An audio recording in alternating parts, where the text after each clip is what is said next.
On this episode of Build Tune Race Live, I talked to David Vasser, the owner of Nitrous Outlet. We talked about everything from your daily driver to full-blown pro mod racing and EFI, progressive controllers, and everything in between. So this is a really good talk about everything nitrous related, and I hope you guys enjoyed. If you do, make sure you hit the subscribe button below. Cool. So I guess to get started, for if there's a few people that end up watching this that don't know who you are, you want to give just a little background of you and how you got started and your background in racing and Nitrous Outlet and all that stuff. Yeah, so I'm Dave. A lot of people know me as Nitro Dave. In 2001, we actually started by opening a speed shop, and then we sold the speed shop went for about 3 or 4 years, and Nitrous Outlet evolved. The reason why it's called Nitrous Outlet is originally we resold other manufacturers' product. And then we started manufacturing key components like your EFI plates you see nowadays. We're the first ones to bring those to market, dedicated fuel systems, switch panels. We were doing all the stuff that no one else did, and we would pair it up with other brands and sell it. And then I want to say 2005-ish, 2006-ish, somewhere around there, we went directly into manufacturing. And shortly after, we cut off selling the other brands products, and we went from being their largest dealer to their largest competitor. That's the way to do it. Cool, man. So nitrous has been kind of your thing the whole time then? Yeah, where we had the speed shop, we did everything from boosted applications to just bolt-ons to nitrous. But nitrous is something that captured my interest and the tuning aspect of it. And with the tuning side of it, I would go out and tune cars, and I would see design flaws or characteristics that could be improved. And that's really how our product line came about, was just me out working on stuff. And now we've built it from being a one-man operation to 30 of us. And now I have a crew that is involved in helping design product instead of it just being me. How big of the R&D part of it is it to always be trying to work on the next step? I mean, I know you guys released a few products right before PRI, and that's kind of the thing you do every year is try to come up with some new products and everything. That's always trying to have that new technology, I guess, right? It's a pretty big deal. Yeah, R&D is really important. For us, we have a full R&D department. We invest a lot of time and money into designing products, testing them, and bringing new products to market that people haven't ever thought of. And what that does is that puts us on top. It's a huge expense to do that. And to be honest with you, it's a lot of work, and not everyone is willing to put forth that effort. But because of it, it also, as time evolves and technology evolves, we learn ways of going back to bring things current with technology. And if we didn't have companies like ours that invested in R&D, you would just have the companies that just keep regurgitating the same thing over and over and over, and the industry doesn't move forward. Also, whenever you got companies like ours that are investing in R&D, it makes the other guys step up their game, which is great for the industry as a whole. Yeah, man, for sure. And I mean, that's one of the reasons I want to get you on the show is I know you're always on Facebook Live talking to people are talking about what's going on, what's new, what's different. So, you know how important it is to be kind of in it with the racers and everything else. So you have a lot of racers that help run your product and everything else, right? Give you feedback. And I know you guys have set a lot of records. Yeah. So. I'll be honest with you, you're only as good as I can build the best product that we can. But we're only as good as the racer that's using the product. And if you're willing to listen, those racers and individuals, not necessarily just racers, your customer base as a whole will tell you if something sucks. And if you listen to them, you can come back and redesign it and design it better. But they'll also give you data that there's no amount of testing that you could do as one company versus the data that your guys are willing to give you, because they want you to continue to put together the best product they can have to keep being the leading edge and they're part of the industry. For sure. So like I have a little Nitrous street car and with the Holly and stuff in it, and I watch a lot of the data and I get that, but What's the main like data that you guys are looking for on the nitrous stuff? What's some of the key You know, we stuff you look for? we look at cylinder to cylinder distribution. We look at solenoid control, response times, just overall the performance and the design of the product line. I mean, if you look at if you look at just how far and how fast these cars have gotten on a nitrous plate, you know, used to everything was direct port, direct port, direct port. We have really, and I don't want to sound big headed, but whenever I first got into this, no one was putting the amount of nitrous through a carburetor plate that they are now, and everyone just kept redoing the same thing. And so whenever we took and stepped over into the plate market, because we started out in EFI, late model EFI.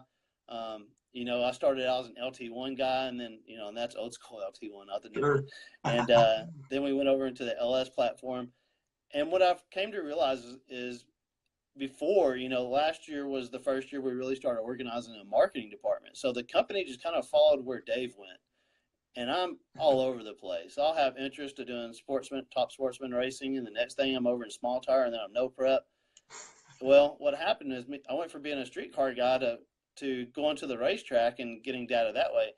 And I'm going to be honest with you, the street car market is what funds the company. The racing side of it is fun, you know. So Yeah, it's absolutely. the racing side of it is challenging to me. And so I went and bought a 99 Hugger Orange SS the other day so that we could participate more in the street car stuff. Because sometimes you just kind of get lost or I get lost because I want to do everything. Well, before you know it, I'm at the racetrack every weekend, and I'm not visiting you in the street meets or anything. But lucky for me, I have a building full of street car guys. Yeah. Yeah, I talked to one of your guys out there at PRI this year. I'm doing like a little Mazda RX-2, but it's going to have a direct injected LT engine in it, one of the new ones. And just talking about some plate stuff and just good info and what you guys have seen with it. And I was like, well, can you guys do the like the little moneymaker system? And he's like, well, when you start cutting those intakes up, they get a little thin. And so I know you guys are working on stuff. It's just sometimes it doesn't work out exactly how you want some of the new streetcar stuff to work out because of all the different designs and everything else. So We've actually done quite a few hidden systems in that intake already. yeah. So there's some out there. You might be careful what you pull up next to. No, I might need one myself. So that's what I was kind of thinking with it. That's one thing that I really like about the nitro stuff on the street car, just your basic driver, is you can leave it all the same. Uh, you don't have to Right. get crazy with oiling systems for turbos or big fuel systems. You can kind of leave this car as is, or if you go to trade it in, you can get rid of all of it, and somebody might not know that you were spraying the crap out of the thing, but it's kind of You nice. know, our product line's built around that theory. If you look at our plug and play harnesses, we bring the cars in. We only offer it for late model EFI stuff, but we'll bring a car in and we take the car apart and we actually design a harness that drops in the car. So you as a customer would order the harness. You would hook up the main battery, the main ground, the TPS connection, the tack, and the keyed hot, and make your solenoid connection. Everything is done for you. And that's another area, making it plug and play. All of our system, like our plate systems and stuff, are all designed around, you know, bolting it to the car so that you can remove it if it needed to go in for warranty work or whatever, and no one would ever be able to tell that it was on there. So that's one reason why our product line does so well, is because our product line is actually built around the car. It's not crammed in a clamshell with universal braided hoses, and Sure. so it complements the system as well. Whenever it bothers me to go to a car meet and everything on the car be perfect and the nitro system look like shit, and that just irritates me, because it's like they had all their heart and soul, and then they were like, oh, let's just throw nitrous on it, and that's exactly what they did. They just threw it on there.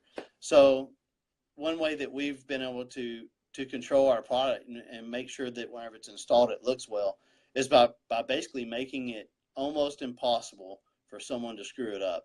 And some guys still figure out how to do that, but Sure. you know, it's whenever you look at it, most of the time, if you just Googled uh, nitrous outlet systems versus our competitors and look at installed pictures from the average Joe, our product looks 10 times better. And I'm not just saying that because it's ours. That, you know, that was just the outcome of what the average guy was able to do in his driveway with our product. Sure, yeah. Once you add that the wiring's what scares a lot of people away from it anyway. So if you can just make it simple and clean, then or you look at some of the installs that people do and they don't know how to wire, so they got sketchy connections, and then they wonder why their solenoid's cutting in and out and all that stuff when they're racing. So that 90% of our tech calls are wiring issues. Yeah, absolutely.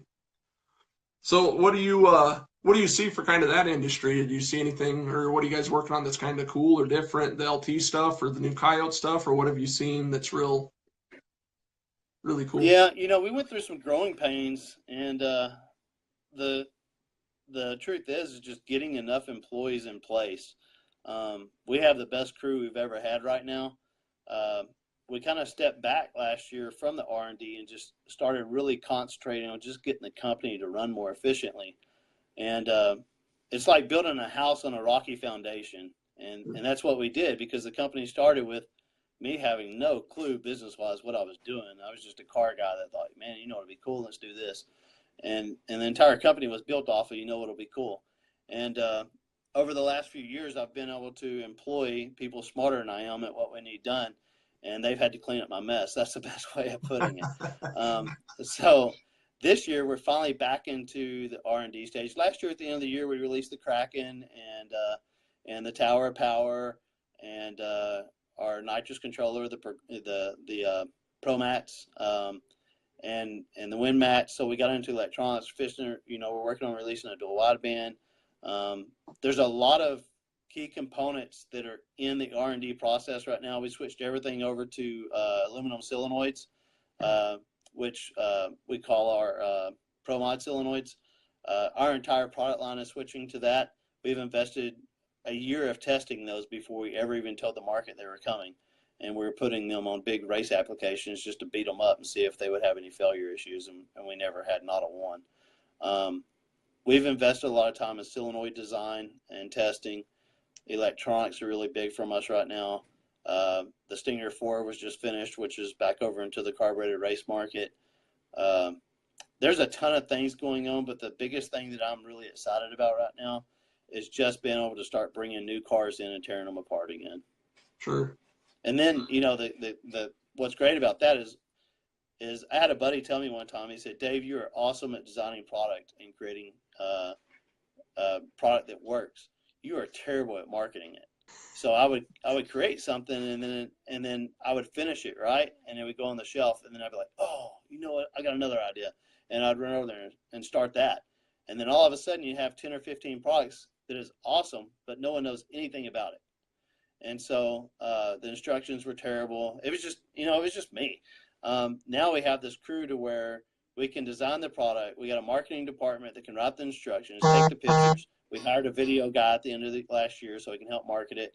We got a badass graphic artist in-house that can do graphics. We got a marketing manager that knows what's going on, knows how to run reports and create all that. So you'll see those steps come in, and then you got a sales department that can actually sell it and let their accounts know that it's there. So we've spent the last year just creating these steps that go along with that should happen after you design a product instead of it going on the shelf.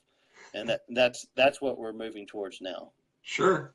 Yeah, man, that's all part of it. Just as long as it gets out there to everybody, and you have a great following, right? You do a lot of live feeds, and you get a ton of people that jump on there and want to chat about what you're doing. So they know the support's there and everything. It's just bringing it all together and getting it out there. So, what are you doing on? You know, I used to be scared to do the live feeds.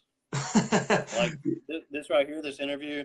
I have several buddies that used to push me to do it, and I've even walked out on a video at PRI one time because inside my head I was just thinking I was making a fool out of myself, and I walked off in the middle of the interview, and my sales manager and our marketing manager was not very happy with me, and so I started doing the little live chats, and that was because they were forcing me to do it, because I honestly didn't want to be the face of the company, and their point was, look, we can do only so much, but you're Dave, and that's who people want to see. And it took me a while to get there because I'm not one of those that will walk up and introduce myself. I don't care if people know who I am. That's not what I'm about. I'm not a who's who type guy. I just like to build race cars, and I like to make shit go faster. And so now I'm comfortable doing the interviews and the videos, and I understand the importance of it. Yeah, it's kind of the way that it is now. That's how everybody communicates, and but what's cool is like when you guys are talking about new products for PRI, you post it out there a couple days prior, and everybody knows what to come check out in your booth and all that right before it. So, and then that's why I kind of like doing these is because it gives people a little bit more personal to who you are and who the company is, and kind of how it all came about, and just some good info. Because I had a couple guys come up with a few questions. One of them was, what's the average passage you think you'd get out of like a 15-pound bottle on a 200 shot? I know there's probably a lot that goes into that, but maybe you can elaborate, or just that you only make a. Yeah, there's a little formula that we go by that is, everything in what we do is based off formulas. And the formula for that is 1 pound per every 100 horsepower every 10 seconds. So if you had a 200 shot on the car and your car made a quarter-mile pass in 10 seconds, then you're going to use 2 pounds. There you go. Nice. So it's a good average rule of thumb. Yeah, absolutely. Now you see probably in a lot more of the racing stuff is people will probably constantly keep fresh bottles in the car. Do you see that quite a bit? Correct. And so, yeah, especially in your class racing, the guys that are spraying quite a bit, we tend to switch bottles out every pass, and that's to maintain volume. Once you start losing volume, the pressure drops significantly. So let's say like the guy that just asked how much nitrous he had used in a 15-pound bottle, right? Sure. Well, by theory, if he had a 100 shot and he only used 1 pound every pass because he had a 10-second car, he's going to think, well, I'm going to get 15 hits out of it. Well, by the time that bottle gets down to about 3 or 4 pounds, the pressure, it may hit offline and just immediately the car will go rich because it'll lose volume. So with class racing, everything is important. Bottle pressure, everything's important, leaving exactly the same so that the tune-up doesn't change. And I used to travel with a buddy of mine. He would fly me out because he ran one of the Mopar events, and he would fly me out so that I could take care of his car while he was taking care of the event. And we got into the finals one time, and I made a bad judgment call of not switching bottles because we got switched for time. And the car that we were against in the finals had just enough motor to take us out on the top end. And I felt really bad about that. So I've learned my lesson, and I never go into the next round with the same bottle anymore. Sure. So a lot of people carry their own fill stations and everything else. So they just constantly keep them topped once you get into the level. Yeah, for sure. Another one was optimal bottle pressure for best flow, but with minimal pressure drop. That's a tricky question, because there's a lot of determining factors, and I'm actually working on a tech article right now, and I was actually working on it pretty hard and heavy, and then we got behind, and I've been out just helping the guys out in the shop trying to get caught up. But I'm working on a article right now that talks about pressure drop, and it talks about product design and how it affects pressure drop, because it's not just bottle pressure that creates pressure drop. And so I'm working on a pretty in-depth technical article on that right now. But to answer his question, the amount of nitrous that a guy that's spraying 100 shot versus a guy that's spraying 600 horsepower worth of nitrous, that formula is going to be different. So sometimes in some of this stuff, if we're racing jet restricted, we obviously want to find the happy medium between the most pounds per hour through the system with less pressure drop, right? Right. And so what we do know is that if you take a system that's flowed at 700 psi and a system that's flowed at 900 psi, the 900 psi system is going to move more pounds per hour than the 700 psi system. So, but the pressure drop is probably going to be more significant as well. And sometimes it's not. And that determining factor is how much nitrous is going through there. So that's the reason why that if we're a flow bench is like a chassis dyno. It's just a tuning aspect tool. So while I can look at data and jump into a car I've never had any dealings with and give that guy a really close tune-up, I can be spec on by putting it on the flow bench and saying, hey, this is really hurting us, or this is helping us. This is where we want to be. And so there's not a perfect, this is your answer. And we know average wise where it should be. Sure. But sometimes there's key components within the system that will change it. Yep, there's not a one size shoe fits all on that deal, huh? Not at all. And we tell most of our street car guys, and a lot of times the street car guys will hear us talking about race car stuff, Yeah. and they get it confused. We advertise to on the street car stuff to do 900 psi, and the reason why we do that is at 900 psi, it's not too high of a bottle pressure creating head pressure, so the pressure drop is less on the top end, but also the pressure is not so high that it's going to be so hard on the solenoids. Over into the race car stuff, a lot of the jet restricted stuff we do at 900 psi. Some of the big stuff that's not jet restricted, single kit type stuff, we may be, I've done 700 psi, 750, 800, 850. It really just depends on, for one, how much time in. And I forgot what I was talking about. How much time you're taking out of the car and how hard you're hitting the tire. There's just a lot of different tuning aspects that bottle pressure correlates over to that a lot of people don't realize. Sure. Something that I'd like you to elaborate on, and I've just from getting into kind of the tuning and EFI world, and then watching all these 900-inch engines with multiple stages, but all EFI. What do you think that's done for the performance side of everything with all the EFI engines? Do you think that's really helped longevity of it and using some of the ECUs to control the nitrous, and also I guess what would you say, the fuel compensation and learn and everything on all these new ECUs? I'm an EFI guy. I like both. I have customers that are exceptional with either or. If you look at the EFI side of things, in my opinion, it's harder to tear it up. There's safety measures out there to help you gather the tune-up quicker and know what's going on. There's compensation that can be done to help with the fueling side of it. Even with EFI, the timing, timing is really important, and plug choice is really important with nitrous applications. You still got to be in the ballpark on timing.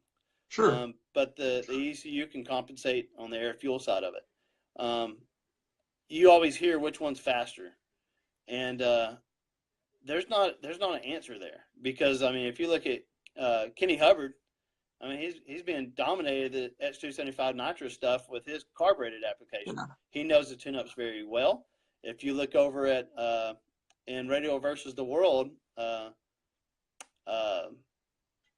last weekend at Duck Sweet 16 race, Jeff Nizer, I think he ended up going to 72 with a carbureted application.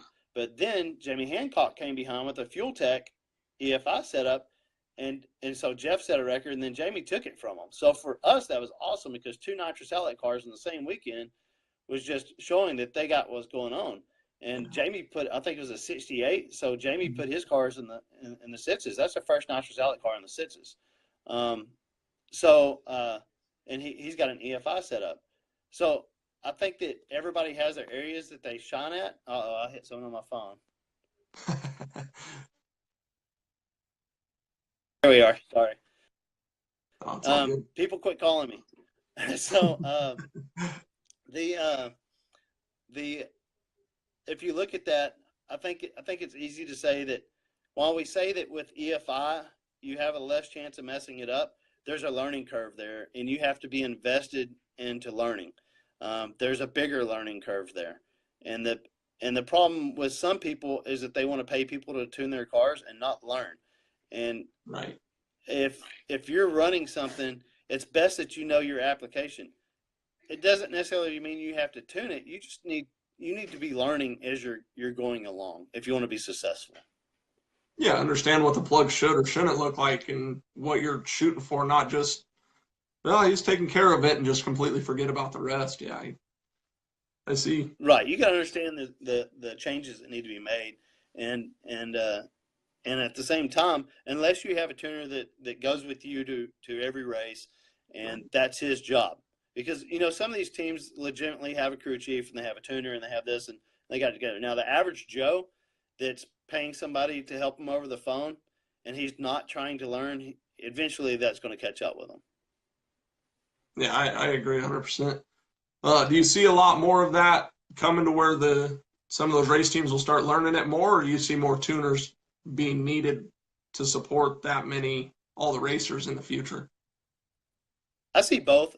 I work with a lot of tuners, and what I've came to realize is the best tuners at the same time are educating their customer. Um, and that's just like within the company. My goal is to train somebody to take my job, and their job is to train their employees to take their job. Well, the more you feed them knowledge, the stronger the team is. So it's not necessarily that they're taking your job. You're just simply you're able to do a better job if they understand the changes that are being made and they can communicate with you on what needs to be done, and you don't have to hold their hand through every process. Yeah, absolutely. So one of the questions was too that came up. Are you guys going to be a OSCR? I think they said maybe this weekend, or I don't know what race that is. I'm not, I'm not sure. Jonathan, which is our marketing director, actually controls the where where we're going. There are so many races and so many events Crazy. now that we struggle on the balance of taking care of not killing our staff here to go to these events, and we actually decided to kind of slow it down a little bit because all the time, especially getting the trailer ready, the trailer's a nightmare. Every time it comes back, it's a nightmare to get ready for the next one, and it just kills our staffing. Now, I think the next thing we're going to is well, this weekend I'm going to Denton for RTRA, the limited 275 race. But the streetcar takeover Kansas City kickoff party is coming up, I think, on the 15th, and we're planning to go to that. And then there's redemption race coming up after that we're going to, and then there's a Dirty South no prep race we're going to after that. So we were looking at, and I'm telling you off my memory, earlier we were looking at the schedule for just this month and next month, but we've already laid out the year, but it just changes. Like people will reschedule races, Yeah. and then you also have you know Chuck and James's and Ryan's no prep series that they're running now. And last year we couldn't make it to any of those because it was so last minute that whenever they were scheduling it, they were scheduling on top of stuff that we were already committed to. So I've already reached out to James and said, "Hey, get me some event scheduling as soon as you can because we want to support it, but we just can't be everywhere." Right. So when you guys go, for anybody that hasn't seen you guys at an event, usually you guys roll up with a big trailer and you have a lot of products on display, and you'll do the bottle swap program and everything else too, right? Yeah, we do the vending trailer obviously has apparel in it, and it has just about every nitrous part you could need if your car broke at the track. That's That's to be cool. honest with you, that's whenever this started. Uh, my goal was to show up to the racetrack, and if one of my customers broke, I wanted to be able to get them to the next round, and uh, that's really where that trailer came from. And then we realized it was such an expense, we had to figure out a way to cover that expense, and so we started selling apparel off of it. So now you got a trailer with every nitrous component you could possibly need. Uh, the apparel, and now the bottle trading program. We normally take 1 to 2 pallets of bottles, and people meet us at the track and they'll trade those bottles in towards the new bottle, and that's been a really good service. And it seems like people call us, "Are you coming here? Are you coming here?" Because they want to take advantage of that while we're there, and they can ship it in, but it saves them shipping both ways if they can just meet us there at the track and hand it over. Yeah, absolutely. That's because what's the deal with that, right? There's dates on them, or what? That some of the valves and Yeah, so the bottle trading program actually started. I have a friend that had bought a car and had a bottle in it, and the bottle looked like new. He had taken the bottle out and placed it in his shop, and later on he was building a transmission and reached down to move that bottle out of the way, and it exploded. Holy And cow. whenever it did, it took his leg off at the knee, and the bottle went through his body like shrapnel. And so he fought for his life for about 2 months in intensive care.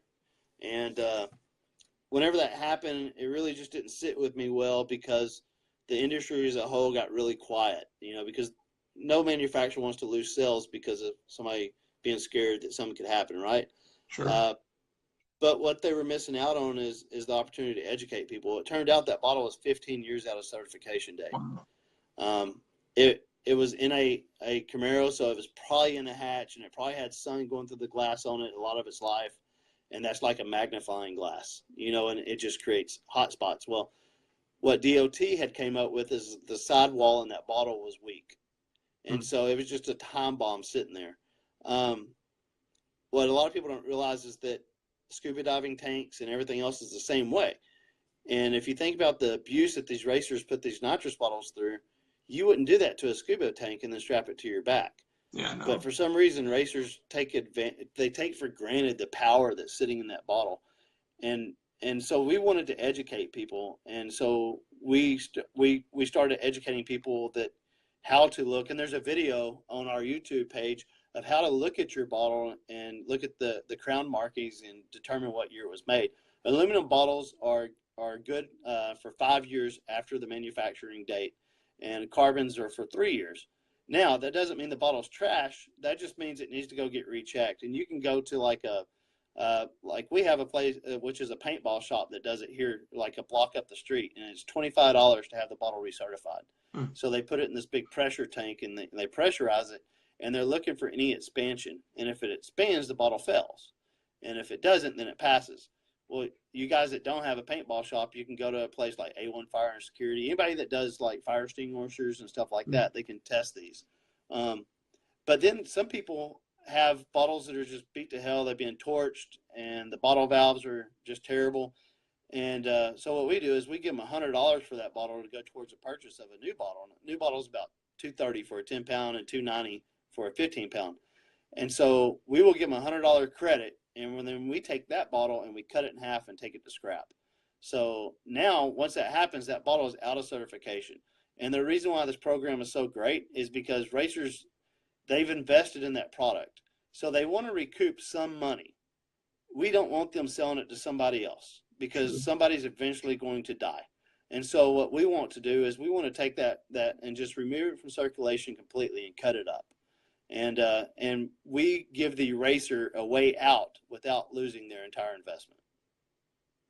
Yeah, so for anybody that doesn't know that, that's some awesome info. I've kind of followed that. And you guys are really the only one that do it, right? Yeah, because it's not a moneymaker. So whenever I first did it, my accountant asked me if I was crazy. And I only planned on doing it for a month. And then it had such a hit. We've been doing it for like 4 or 5 years now. And people tell me all the time, hey, thanks for doing that. So we're really just looking out for performance enthusiasts. Safety is what we're doing. I mean, I have kids, and I carry nitrous bottles in my cars.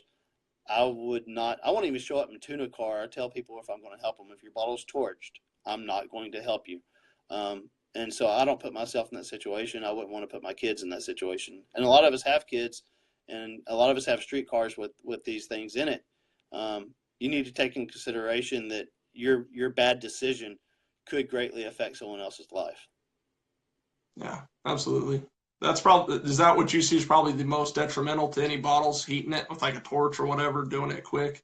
Yeah, that is the worst thing you can do to it. And then just staying on top of it, because nitrous has been around long enough now that there are bottles out there that are really, really old that people are using. And should they be fine? Probably. Yeah, I mean, they last forever. But wouldn't it be worth spending $25 and having a pressure tested to make sure, or just trading it in for something with a better valve, Right. that's current? So if anything, even if they don't trade it in, I'm okay with that. Just go get it pressure tested. Yeah, absolutely. So Willie asked there, how close do you come to Alabama? I just drove through Alabama to go to Ducks race, and we'll be coming back through Alabama to go to Ducks race in September. The number And of I'm not season. sure what no prep races are going over that way. I'd have to ask Jonathan. Christy gets frustrated with me because sometimes I show up and go, by the way, I'm going out of town this weekend. And so that's about how well I plan. Yeah, that's part of it. Something I'm interested in. I know a lot of people. What I see is a really good thing in the industry is all these nitrous controllers that have the safety features there, fuel cutoff, and everything wrapped up into one. Now you mentioned it, the Pro Max and then the Win Max. Is that the other one? The Win Match is our window switch with TPS activation. It's got a gear lockout feature and a shift light built in. Mm. Then we have the Pro Mats, and the Pro Mats, it has a lot of features that are very significant to that controller that people have liked. But two things that are really stand out on that thing is the air fuel control. We can set uh, a certain air fuel or a lambda, and the nitrous controller will control the fuel solenoid and the nitrous solenoid separately to achieve that air fuel. It also has, it's a touch screen, and it has 5 tunes that you can save, and then across the bottom. So if you rode up to the start line or whatever and the track started going away, all you got to do is push a button. It's live. So as soon as you do that, it switches to the next tune. For anybody that's not familiar with the Pro Mats, go to our website and watch the video on it.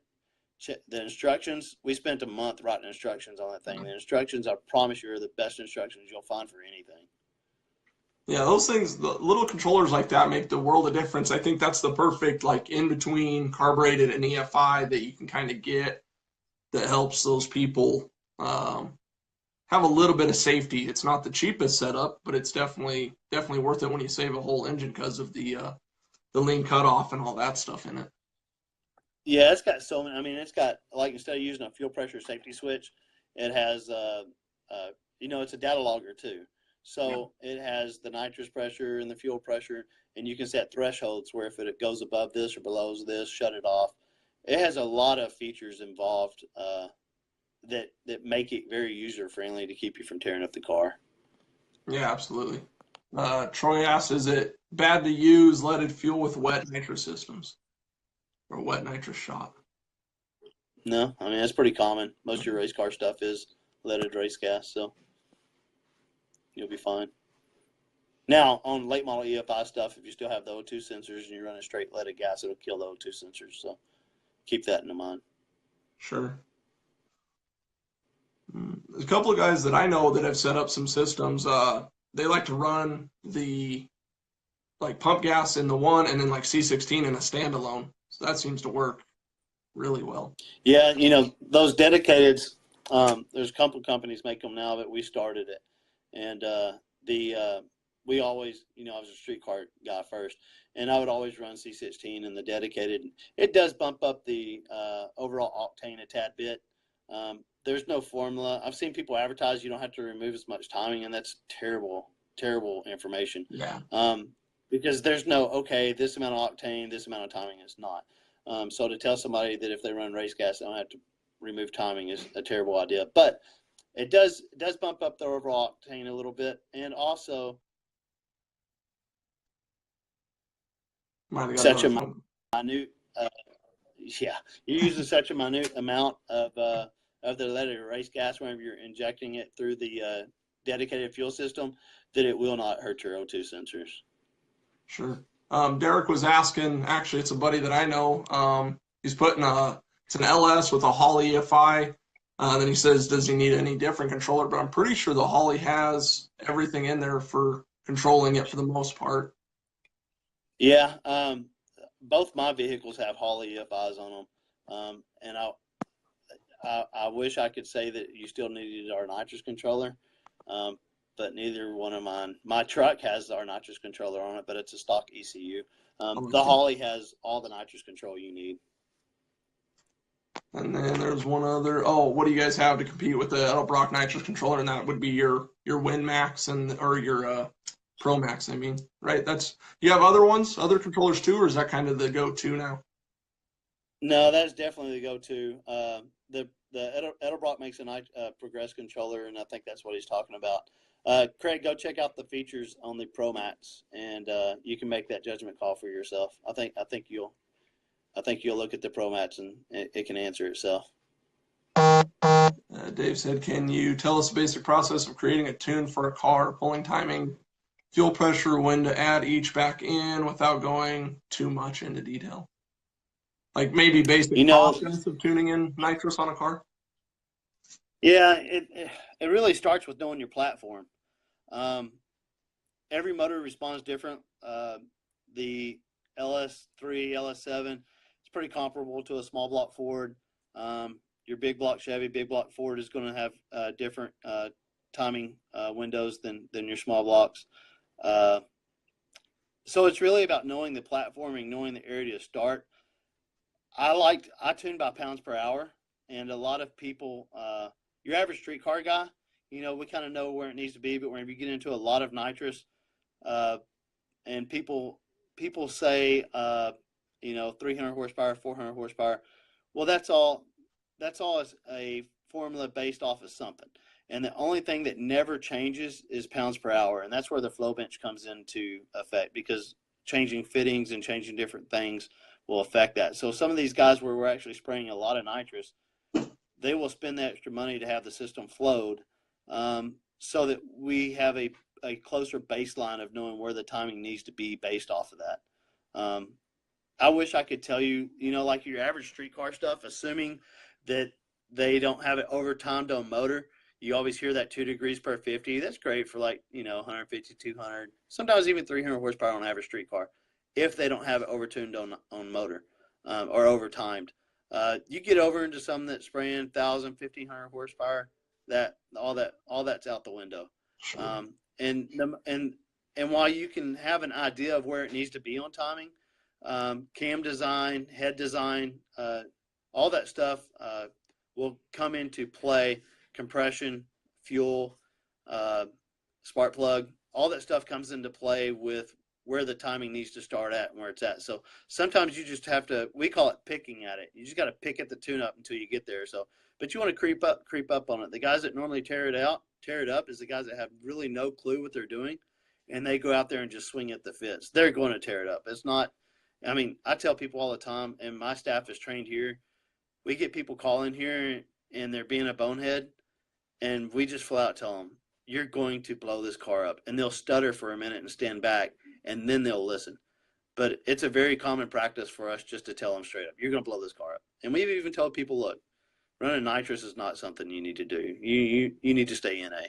And so it comes, and so it's our job to measure the customer and measure where his knowledge is, because a lot of the problem, here's the deal, right? With boost or something like that, you're going to spend $4,000 or $5,000 to up the power, right? With nitrous, it's a $5 jet. So Yeah. the guys got the nitrous kit on there, and they probably spent $1,500 on the nitrous system. Well, there was less involved to putting it on there, so they spent less time educating themselves, and they think, I'm just going to throw 400 horsepower on there. Well, 400 doesn't sound like a lot, but it is. And so whenever they go throw it on there, by just changing the jet, they melt it down, and it's because they have no clue what they're doing, and it's that easy to tear it up. Yeah. Yeah, I don't know if you can see Troy's question there, but dual 15s have less pressure drop but are heavier. Is it worth it to run on a 300 shot? I guess maybe you could just No, sum that up on the whole. Yeah. The dual 15s, maybe if you're a street car guy and you're going out for the night and just want to have several digs without having to change your bottle out, I can see the benefit in that. From a race car aspect, lose the other bottle. Yeah. To be honest with you, a 10-pound bottle could do it if you just traded it out after each pass. But if you wanted to get a couple of hits on it and you're not, maybe you're just a test and tune guy and you're not really competing, single 15, you probably get 2 whacks out of it with that. So I guess if you guys have a couple more questions, go ahead and drop them in. But something we talked about a little bit when I was messaging you, your what do you call it, Project Orange Juice, the Orange Camaro 4th Gen? Yeah. Let's I've been talk building about that since 2011. Yeah, it's a cool car though. It's got an LS, right? Yeah, it's got a 434 The motor that's in there is not actually mine. It's Jonathan Cornelson's. It's a friend of mine. And to be honest with you, I just couldn't afford to build a motor right now. I put everything back in this place. And Jonathan had a spare motor that Mike Henson over at Henson Racing built. And he told me, he said, man, why don't you put that motor in there? I had another buddy of mine's 402 in it. And we went to the dyno to tune it. And on about, well, after 4 or 5 NA pulls, it kept dropping oil pressure. So we pulled the oil filter and it had metal and it was eating the front bearing. So I ended up having it freshened up and gave it back to my buddy Matt, and then we put this 434 in there, and we've been working on it after hours here and there. And the car, I just ordered a drive shaft earlier from PST, and the car is literally about 3 or 4 hours away from cranking. We went from I had individual coil per cylinder with a Holly, and we switched over to the MSD grid and the distributor drive. And the reason why I did that is for one, Mike was pushing for it, and Billy Stockland, which I respect quite a bit, and which is a premier tuner out there, told me to go over to that. And I think the reason why is with the nitrous motor is because you have such huge timing swings of getting the timing in and out of it that the individual coil per cylinder just hasn't proven itself yet. Well, that's some good info. That's kind of different. How much are you? What's kind of your goal? What do you think you see that car doing, power-wise, or how much you plan on really spraying it with? Or we're going to run limited 275, which is restricted to 125 thousandths peel. I was looking at doing some no prep racing, and man, watching those guys wad the cars up as much as they are. I love no prep, yeah, but I know that if I tear this car up, I'm done. So I just want to go have fun and not put it in the wall. And I know I can do that on a sticky track, but the opportunity of doing that is greater with no prep. And I haven't drove since 2011, so for me to go get in a car and go out and do that type of racing right now would be pretty stupid. So we decided we're going to do some track radio. Yeah, that'll be a fun car, man. I can't wait to see it out. You have an S10, or you had one, or? No, I still have the S10. We call it Stitch. Actually, we ran a competition to name it, and a guy came up with Stitch from Lilo and Stitch. So we ended up naming it Stitch. The S10 is actually nicer in my car. Yeah, it's kind of stupid how much money I put into an S10. Smith Racecraft built the chassis, and it turned out really awesome. I have all the parts. It just needs wired. I have the Holly system for it, and it's just time. I get frustrated. I'll be honest with you. If I could find somebody stupid enough to pay what I got in that thing, I'd sell it. But I think I'm the only idiot enough to put that much money in an S10. So I love the truck. I just get frustrated because I don't have any time for anything of my own. So right now, that's actually the reason why I went and bought that Hugger Orange SS earlier this week, because I just wanted something to drive, and none of my stuff ever runs. So I decided, yeah. So everybody's like, "What are you going to do to it?" I'm like, "Bolt-ons and a cam. That is it. I'm leaving it stock." So I just want to cruise. Obviously nitrous. I mean, that goes without saying, but Yeah. I want to cruise around in a little while and go to the Cars and Coffee and just enjoy being a car guy again. But the race car, Orange Juice will actually be finished. It'll be running next week, and then Billy and all of us will go to the track and we'll track tune it. So I'll make the next RTRA race or the next limited 275 race. I won't make this one, and then we'll start concentrating on getting Stitch back together. Cool. Well, like Troy said, info on being a promoter or dealer for you, or if anybody wants to get in contact with you on products or anything else, what do they need to do to get in contact with you guys? So we require that you have to have an actual place of business. You have to have a brick and mortar business. We've done that to try to protect our industry. And then we have different levels of first. Everybody calls them buy-ins, but you get product with it, so it's first order really. What you would do is you would contact our sales tech department. They would send you all the criteria. You would apply to become a dealer, and then they would work with our sales manager, and our sales manager actually researches, your actual place of business, and he approves it or he disapproves it. So we're pretty picky on our dealer network, and you have to have signage that can be read from the street.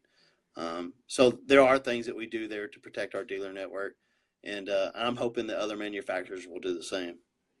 Yeah, absolutely. Everything going online, it's hard, but it's especially with nitrous being able to go get it filled locally. It seems like everybody's always looking for somebody to get it filled or go get something. So Well, last year you had the nitrous shortage, and yeah, you know, it was really frustrating because whenever the Florida plant blew up, it was a year before that.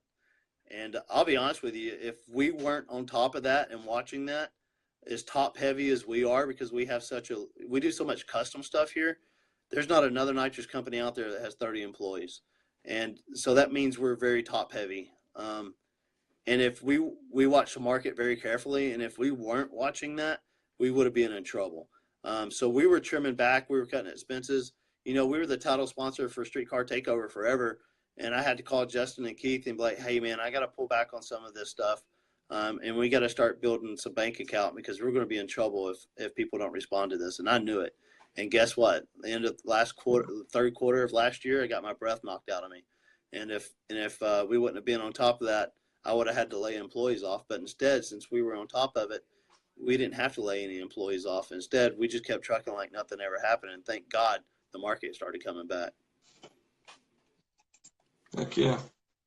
A couple people asked about nano kits. Um, I actually have one in here right now.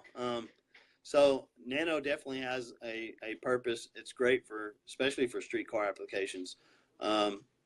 It's instant bottle pressure. You can use the nitrous all the way to the end. The only downside is that you can't top the bottle off. You know, you got to empty and fill. I like to adjust the regulator lower than what they normally send it out at. The higher bottle pressure and the heat will work against the solenoid from it opening. So you used to, whenever I would order it, you know, set up for a different lower flowing pressure. Recently, Nano sold to Mo Hall, I think is his name. Tom. So if you remember, for a while, Nano was out really hard and strong, and it was a 2-man operation, and Tom suffered a series of strokes, and whenever that happened, it just really brought the company down to its knees. They're great people. They just fell on some hard times, and the customer service started suffering because of it, and they kind of disappeared. You know what I mean? They kind of disappeared because it was hard to get any product from them or any service from them. But from the backside, I was always over here rooting and checking on Tom and asking them how they were doing and hoping they would pull out. Well, they sold it to Mo, I guess end of last year. And so I recently, some of that tech article that I'm working with pressure control and stuff, we're actually doing some flow comparisons with Code Nitrous and the push, and we're going to release all the technical data that goes with that for free. cool. Always doing the right thing with everything that you can. And that's awesome, man. You're always getting on there and talking about it, or sometimes you'll get in a little heated argument with some people online or have to stir the pot a little bit depending on what's going on. But it's always interesting. I'm like everybody else. I got that top A personality. Sometimes that's my worst enemy. Cool. Will your bottle valve work with the nano kits? So the latest, the 508 thousandths ID billet valve that we offer will not. The 395 thousandths billet valve will. And you can tell by looking at the side of it, it'll say push port engraved in the side of the valve. Cool. Well, I appreciate you getting on here. I think I know you're busy and you've had a lot going on, so I can let you get back to it. And I appreciate you getting on here, though, and talking nitrous with us, and a lot of good info for sure. Well, thanks for having me. Yes, sir. So we'll talk to you soon. All right. Take care. Thanks.